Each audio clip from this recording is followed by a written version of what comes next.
Hello, my dear friends. How are you doing? Hope you are having an amazing day and not having to deal with drama. Ready for new stories I have for you today? Let's go to the first one. And don't forget to listen to the end of the story, guys, to hear my insights.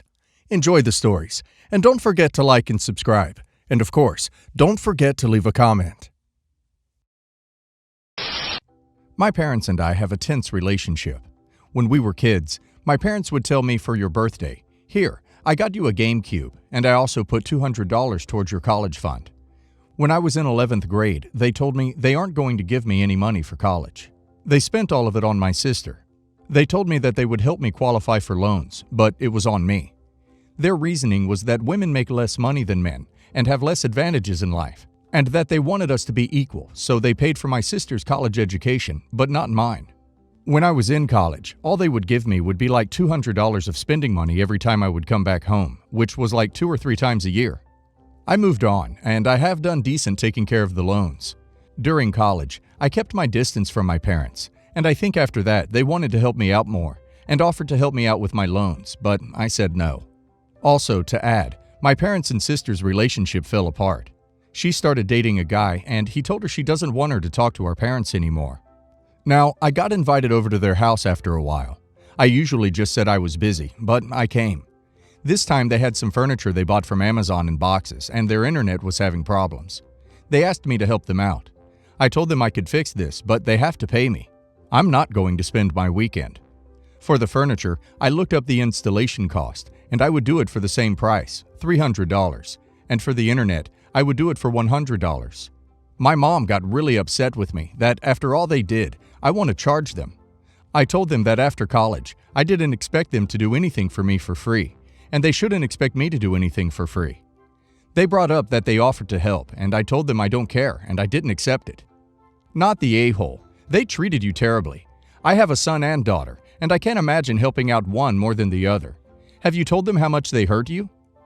Not the a-hole. It was not okay for them to tell you they were putting money away and then spend it on your sister. Do they plan to ask your sister to help care for them in their elder years? Not the a-hole. Just take it out of my college fund money. Remember? You said I couldn't have it for college, so you still have it, right? You didn't lie to me all those birthdays, did you? Me, 31 male, and my ex-wife, 36 female, finalized our divorce 3 years ago, and she got to keep my apartment in Barcelona. I got a decent payout, since it's Barcelona real estate, and the 2 acres of land she inherited near the Pyrenees, France. Let us be clear, I did not win that fight. Even with the land sale and the payout combined, the apartment is still worth well more than triple that sum. I had a job on the coast where I lived the last 4 years. My ex continued to squat the cottage for her holidays and getaways, even though she knew I hated it. But I wasn't living there, so the cops weren't going to be useful. My fiancé and I were sick of living in town. We'd been talking about moving into forest isolation for ages, and the lockdown was the last straw. I told my ex I was moving to the cottage to collect what she had left behind and say her final goodbyes. The cottage wasn't suited for my fiancé's needs, and we needed more land to grow and build everything we wanted. So we found a bigger plot, and I sold mine to pay for it. The buyer offered me more than asking price, but he wanted no infrastructure on it. Easy money. I demolished and removed everything ASAP. Edit. We sold fast because we wanted to buy fast before others could. My ex went there a while ago and found the land fenced off, no cottage and landscaping being redone. She was distraught, felt betrayed, heartbroken that I sold, and to someone who nuked it all. She said I should have asked her opinion on the buyer or found alternatives to selling, as she had deep emotional attachment to the land, and many plants were there thanks to her family and herself.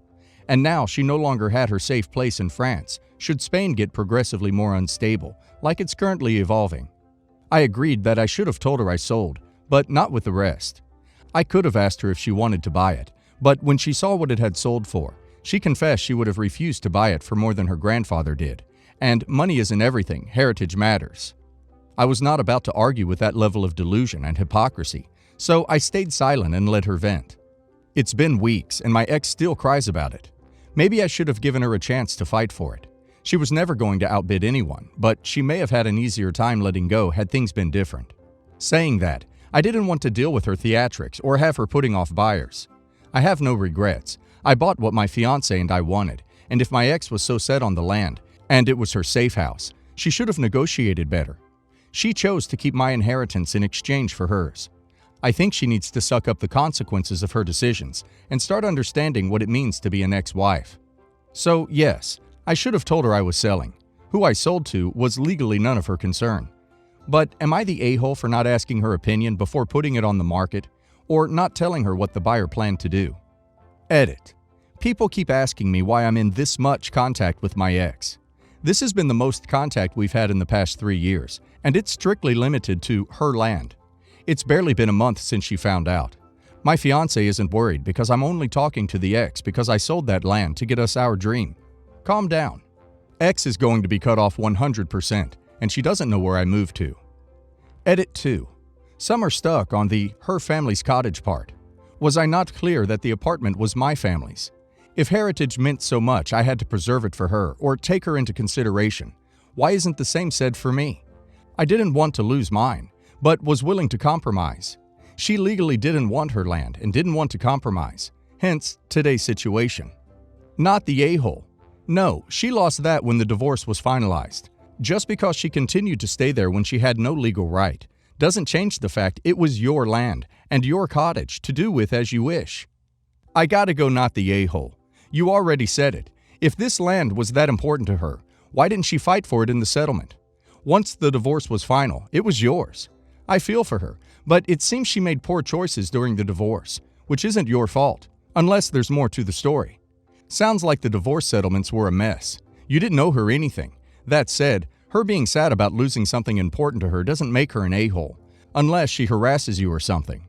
No a-holes here.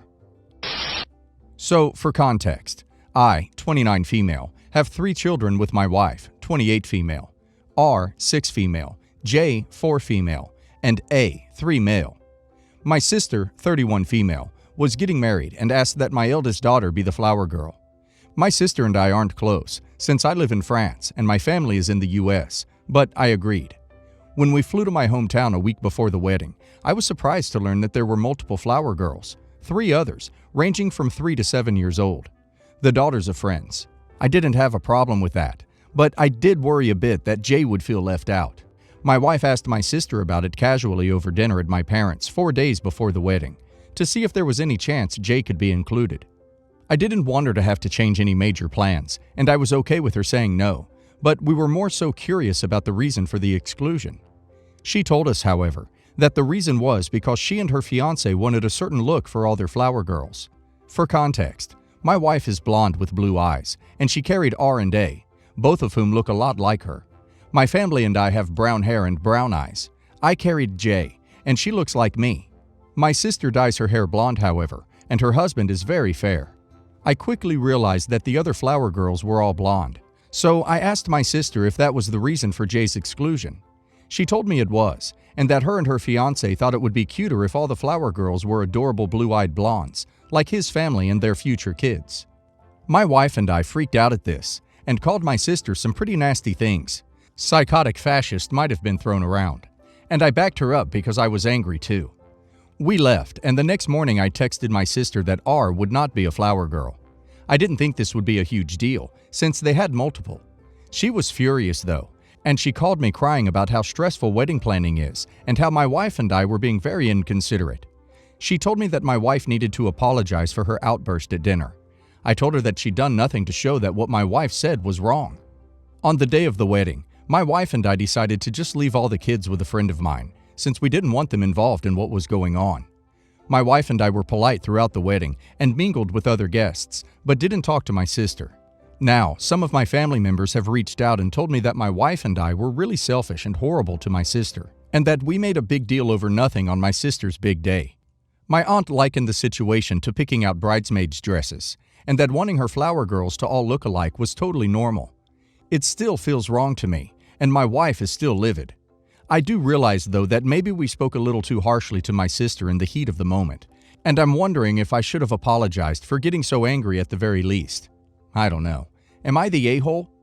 Not the a-hole. Your sister wanted an Aryan wedding party. Gross. Aside from your aunt, people aren't accessories. You get matching flower girls, bridesmaids, whatevs by coordinating their outfits, not their ethnicities.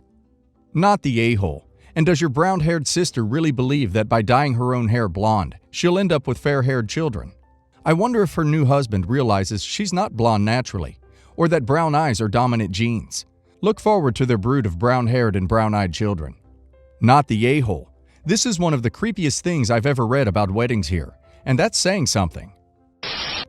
It would be after the actual wedding. My twin brother and his girlfriend are getting married in Paris on 31/8. Me and my girlfriend of 3 years are taking the Eurostar there on 29/8, as are a lot of our family and mutual friends. After the wedding, on 1/9, the newlyweds are heading to the south of France for their honeymoon. But me, my girlfriend, my parents, and a few friends have decided, separately, to stay a couple extra days. Me and my girlfriend don't leave until 5/9. Our friends leave the day before. My parents leave the day after. I've asked her about proposing, and she said she'd love for me to propose, and she'd say yes, and we agreed to a public proposal. She loves cliches and thinks Paris is really romantic, but she doesn't think I'll propose anytime soon. I asked in a way where it could be any time. I want to take her to the Eiffel Tower on 3/9, just the two of us, and pop the question. I want to do it on that date specifically, as our friends and family will still be in Paris, and she said she would want to tell them as soon as it happened. However, this would mean doing it literally 3 days after my brother's wedding. I don't know if that's the best idea, but the only reason we can go to Paris is that my parents are paying for everything. I don't know when we'll next be able to go. Would I be the a-hole? Edit. I asked my brother and he just said, "Your proposal, up to you." But I don't know if that actually means he's alright with it. It kind of reminds me of that line in Jurassic Park. Your scientists were so preoccupied with whether they could do that, they didn't stop to think if they should. Also, my girlfriend and I got together in Paris. We went with some friends, including the ones who will be in Paris on the date. At some point on the first trip, we got drunk and admitted we liked each other. We went there as friends and left in a relationship, and had our first date at a cafe near the Eiffel Tower.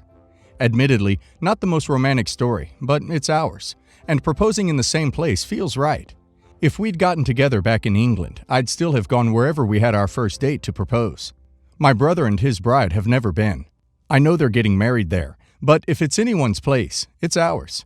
Didn't want to say this in case people think I'm trying to reclaim it or some stuff, but now people are saying it's my brother and his bride's place, so doing anything there would lose significance for them. And while I know we can't claim a city, if either couple gets Paris, it's just not my brother. For everyone saying we're already engaged, I asked my girlfriend if when I proposed, she'd want a public or private proposal, and if she'd want it to be a surprise. She said it was my call. I want to take her back to where we got together to propose. So my choices are either the Eiffel Tower or a room in a youth hostel. And the tower feels like the more romantic option. No a-holes. 3 days later is a solid buffer. On the other hand, everyone is still there from the wedding, so it kind of feels related to it. Yes, the a-hole. Not a big a-hole, but maybe a bit thoughtless. Paris is a destination your brother and his fiancée have chosen for their wedding, something special to them. I don't think it's appropriate to propose on this trip. It's hard being a twin sometimes because you feel like nothing is ever just yours, and I think you should respect that this was their romantic destination, not yours. Also, you say you'd want to celebrate it with your family, but you'd be doing it without your brother, and I think that kind of sucks, especially if you're doing it just after his wedding. Not the a-hole. Everything seems perfectly aligned for an extremely romantic proposal.